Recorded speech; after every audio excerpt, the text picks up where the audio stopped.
O nosso convidado de hoje é o Dr. Raul Túlio, tributarista, especialista em assessoria contábil e tributária, planejamento tributário, auditoria de risco fiscal e contencioso tributário no estado de Mato Grosso.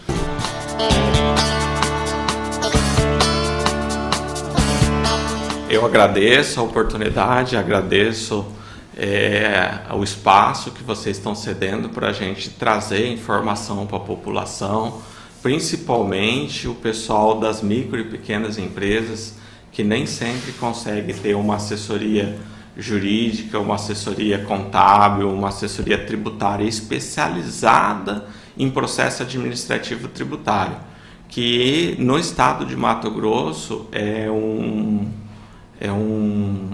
tema bem delicado, é um tema regulado por decreto. O Estado não tem uma lei hoje vigente que garanta direitos do contribuinte e apenas alguns retalhos, um pedaço de uma lei que está quase toda revogada, algumas partes de decreto. Então é uma situação bem delicada hoje você ter um contencioso administrativo com o fisco estadual. A gente vem trabalhando desde o ano de 2017 com alguns casos específicos de obrigações acessórias. O que são obrigações acessórias? O contribuinte ele já pagou o imposto dele, está recolhido o imposto e ele tem que gerar uma informação para a Cefaz. Isso é uma obrigação acessória, uma obrigação de dar uma informação. No caso aqui que está sendo denunciado. As duas principais são o antigo Sintegra, que era você fazia toda a sua apuração de ICMS, que era através de um sistema chamava GIA, e depois você tinha que fazer tudo de novo via Sintegra para informar o Estado, para ele poder comunicar com os outros estados o que era vendido interestadual. Então o Sintegra era uma obrigação acessória, que está praticamente extinta, e que ela é usada para informar o que um estado vendeu para outro estado. Ela é regulada por um convênio do CONFAS, que é o convênio 5795. Se você vê a literalidade do convênio, ele é bem específico quando ele diz que tem que ser informadas as operações interestaduais nesse convênio. Você chega hoje no fisco e o fisco, a primeira coisa que diz é que você é obrigado e que o seu contador não fez. Então o fisco, ele muitas das vezes, e eu já presenciei esse tipo de informação dada para outras pessoas dentro da Cefaz, já ouvi isso e a pessoa não sabia que eu era o contador da empresa, e já ouvi isso também. Então o fisco chega e fala, o seu contador não fez. O contribuinte, ele, por não ter o conhecimento, ele acaba acreditando na palavra do fisco. Mas essa resposta, ela é relativa, ela é caso a caso. Você tem que informar o fisco as suas entradas, as suas saídas, as suas apurações? Tem. Você tem que fazer informação ao fisco. Mas são todas as informações que o fisco te pede que você tem que fazer? Algumas sim, algumas não. Se você realmente recebeu uma intimação para apresentar um livro fiscal, você tem que apresentar o livro fiscal. Se você não recebeu essa intimação para apresentar esse livro fiscal, você tem que fazer só as obrigações que já estão previstas em lei, que todo mundo faz. Por exemplo, quem é do Simples Nacional, qual que é a obrigação? Ele todo mês declarar o PGDAS. Ele informa o valor das receitas. Ele é tributado tudo pelo valor das vendas. Automaticamente é feita a tributação. Essa é a obrigação do Simples Nacional. O Simples Nacional tem que entregar Sintegra, tem que entregar SPED. É contraditória essa informação. Na lei complementar do Simples tem um dispositivo e que diz que nenhum estado, ente federado em si, pode exigir qualquer outra obrigação empresa do Simples Nacional que não esteja regulada pelo Comitê Gestor do Simples Nacional, que é o CGSN. Então, é uma pergunta boa que tem que ser respondido caso a caso. Então, se você recebeu uma notificação ou se você tem uma multa, esteja em dívida ativa ou esteja em cobrança, ou está te excluindo do Simples por causa de uma cobrança de uma multa acessória, vale a pena você investigar. Vale a pena você investigar se você realmente é obrigado ou não a essa obrigação.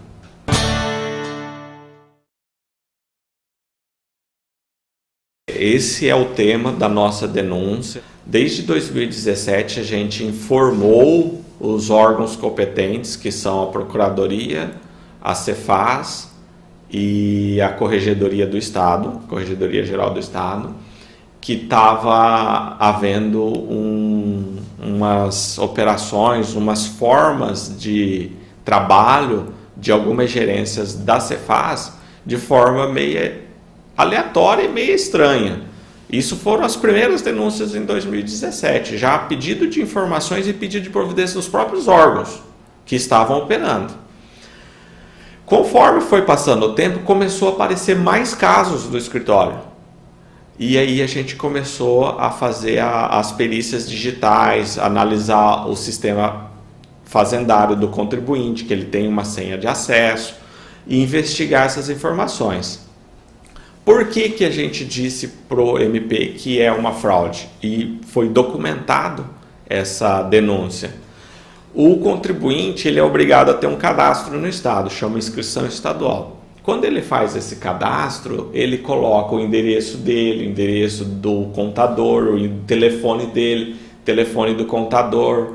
E se ele tiver um preposto, mais uma terceira pessoa que vai responder pela empresa. Também com endereço de e-mail e endereço de telefone. Esse sistema eletrônico de cadastro já começou de 2009 para cá. Já tem 10 anos que esse cadastro funciona. Por que em 2009? 2009 foi quando começou o processo digital dentro do fisco. Feito isso, feito o cadastro, qual que era a obrigação do contribuinte? Foi anexado na Lei 7.098 um dispositivo onde dizia que o contribuinte deveria ter um e-mail cadastrado válido e que esse e-mail deveria ser acessado diariamente. Essa é a tese do fisco estadual para autorizar ele lavrar multas à vontade. É só isso que o fisco tem de respaldo jurídico. Só esse dispositivo é um inciso da lei, de um artigo da lei. O contribuinte, ele não tem o direito de receber a notificação. Ele não tem o direito do fisco intimar ele. Porque isso não está acontecendo. Por que eu digo que não está acontecendo? Vários casos documentados chegaram aqui ao escritório, aonde o contribuinte tem o mesmo e-mail há mais de 10 anos, e mesmo tendo o mesmo e-mail há mais de 10 anos, ele não recebeu a notificação para ele entregar esse livro fiscal. Quando ele não recebe a notificação para entregar o livro fiscal, e a notificação foi feita no sistema eletrônico da Cefaz, isso tornou o contribuinte omisso. Quando ele se torna omisso, automaticamente ele pode levar uma multa pesada. E essa multa pesada é 10.000% maior do que a normal. Então, se ele tem 1 ano de livro fiscal intimado, ele tem que apresentar 1 ano de livro fiscal. Se ele apresentar fora do prazo, eu esqueci de fazer, ou eu corrigi, ou eu não cliquei para enviar, qualquer motivo que seja, não é motivo de sonegação. É um livro fiscal. Você já pagou os seus tributos. Não é motivo de sonegação. Você não enviou, aí você recebeu a intimação. Você envia. Sabe qual é a multa para você enviar essa no prazo da intimação? Uma multa de 300, 500, 600 reais, varia conforme o tipo da atividade da empresa. Se você ficou omisso, essa multa sobe para 120 mil reais. 10.000% maior do que a normal. O que aconteceu? Eu peguei a ficha cadastral, todo o histórico de ficha cadastral do cliente, provei para o fisco que ele tem o e-mail cadastrado e que o sistema não enviou o e-mail para ele. E o fiscal automaticamente entrou no cadastro eletrônico da notificação e bloqueou esse cadastro como citação por edital. Agora, se eu tenho e-mail, se eu tenho endereço, se eu tenho telefone, eu tenho sede, eu estou estabelecido, Qual que é a justificativa legal hoje que o fisco tem para usar o edital de citação? Nenhuma.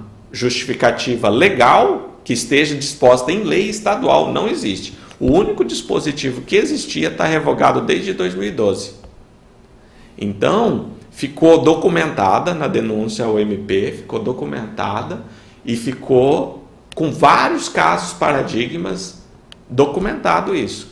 Que não tem lógica o uso do edital e que a pessoa não recebeu e levou uma multa mais gravosa. Só para ficar bem claro, para não dizer que é uma tese nossa e que sim é um fato documentado. A notificação de omisso que eu poderia ter feito, cumprido e pagado uma multa de R$500, eu não recebi. A notificação de R$120 mil de multa pesada eu recebo. Eu recebo, o contador recebe, vem a procuradoria, me executa, acha a minha casa, manda por correio, me protesta em cartório. Tudo isso é fácil de achar. Agora, para me pedir para me entregar o livro e eu pagar uma multinha de R$500, o fisco não me acha. É aí que está a deslealdade processual. É aí que eu aponto na denúncia do Ministério Público que existe uma indústria de multa e de arrecadação dentro da Cefaz. E isso aí tem que ser rechaçado. A gente conta com o apoio do sindicato para ter esse empenho de divulgar isso para as micro e pequenas empresas. Então, o nosso objetivo com essa denúncia ao MP é estabelecer esse modus operandi que essas gerências da Cefaz estão praticando contra os micro e pequenos empresários. E na esperança de que algum promotor, olhe para esse problema social e veja que isso aí está causando um prejuízo, não é só para quem está pagando, é para todo mundo, porque leva muita gente para a informalidade, gera fechamento de empresas, vai causando vários prejuízos, João. Pois é, doutor Túlio. Nós nos sentimos assim gratificados por ganharmos um reforço do nível da sua competência.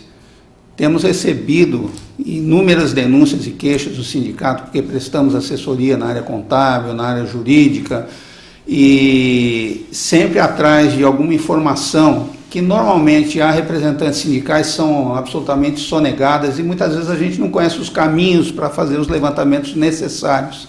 E nesse particular eu quero parabenizá-lo, porque o senhor conseguiu provar que existe realmente uma fraude.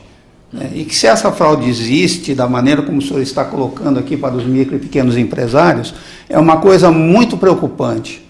E que nós temos que depositar neste momento toda a nossa esperança no nosso Ministério Público, porque a ele compete defender os interesses da sociedade. Do coletivo.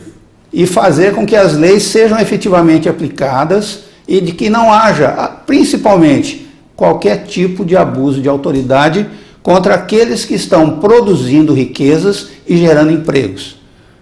Essa é a bandeira do nosso sindicato. E é por isso que hoje nós estamos aqui, doutor Túlio, porque nós ganhamos um reforço de uma pessoa que teve extrema coragem em colocar isso, trazer isso a público, colocar isso às claras. Né? Isso é um serviço que o senhor está prestando à sociedade. E eu gostaria de ouvir a sua opinião, mais uma vez, diante de todos esses fatos muito graves, né, para ser absolutamente leve na colocação, fatos graves. O que isso pode acarretar ao nosso Estado? Quem ganha com isso? Eu vejo que, como o senhor disse, seu João, é um problema social, é um problema econômico e que vai causar prejuízo para toda a sociedade. A gente sabe hoje que 90% das empresas estabelecidas são empresas familiares, são micro e pequenas empresas. E com o incentivo federal do Simples Nacional, essas empresas vão tentando crescer e vão tentando se manter no mercado. Eu vejo que essas multas fabricadas, elas têm excluído várias empresas do Simples Nacional, têm decretado a falência de várias empresas, porque eu conheço muitos empresários humildes, e no sentido economicamente, que se ele recebe uma execução fiscal, ele recebe qualquer intimação para pagar um valor ao Estado e ele já pagou os tributos, a primeira coisa que ele faz é vender todas as coisas que ele tem e recolher os cofres públicos. O micro e pequeno empresário, 90%, quase 100% dele, ele não quer sonegar imposto. Ele quer recolher tudo honestamente e de forma correta. Então essas multas estão gerando um problema social enorme. Várias empresas abrem e fecham, aí desiste de uma empresa, abre outra empresa e vai isso gerando um problema social. O fisco não consegue ir atrás das pessoas, as pessoas não conseguem recolher os tributos para o fisco, aí isso já vai faltar dinheiro no cofre público, a saúde do Estado fica ruim, o transporte fica ruim. Então é um problema social generalizado, considerando o volume de micro e pequenas empresas que tem. Tinha uma notícia veiculada no site da Cefaz no ano de 2012, a Cefaz dizendo que notificou 39.300 contribuintes, só de um ano. 39.300 micro e pequenos empresários. O problema é que essas 39.300 notificações não foram entregues. E hoje elas estão em execução fiscal na Procuradoria num valor de mais de 5 bilhões de reais. É 1/3 do orçamento do Estado de um ano. E não tem nenhum fundamento. O crédito é podre. Porque qualquer pessoa que conseguir ter acesso a essa execução fiscal e levar para uma pessoa que consiga fazer a defesa dela, que se a execução fiscal tem que ser feita por um advogado, ela vai automaticamente não precisar pagar aquilo ali. E o Estado está contando com esse dinheiro. E isso vem lá da indústria da multa, lá dentro da Cefaz. Porque muitas das vezes o procurador acredita no documento que chegou para ele. E ele não tem um documento válido. Então, só para sintetizar e resumir, é um problema social gravíssimo, Sr. João. Vai afetar toda a sociedade do Estado do Mato Grosso. Tudo não seria exagero, então dizer que o Estado está se suicidando. Não. No momento em que ele está quebrando a sua economia, no momento em que ele mexe com 96% das empresas que empregam 60% das pessoas no Estado. Não é exagero. Que gera 20% do PIB. E ele cria uma bola de neve que daqui a pouco vai fazer com que ele sequer tenha essa arrecadação, porque da outra parte é altamente incentivado. Gera um caos, gera uma insegurança muito grande e um desânimo da economia, né? O empresário ele desanima de ser empresário. Quando ele paga todos os tributos do ano, ele chega em janeiro, fala, graças a Deus paguei tudo, eu não ganhei muito dinheiro, mas eu estou quites com o governo. Aí de repente o contador chega para ele, você foi multado em 120 mil reais. Hoje a gente sabe, a maioria das micro e pequenas empresas não tem esse faturamento anual. É nisso que o Simp acredita, é por isso que o Simples trabalha. Dr. Túlio, eu vou deixar aberta a palavra para suas considerações finais. Eu queria agradecer a oportunidade, esse é um momento sim, importante para a sociedade. Nós temos feito muitos trabalhos sociais, já fizemos vários trabalhos para clientes humildes que precisavam e estavam em situação difícil.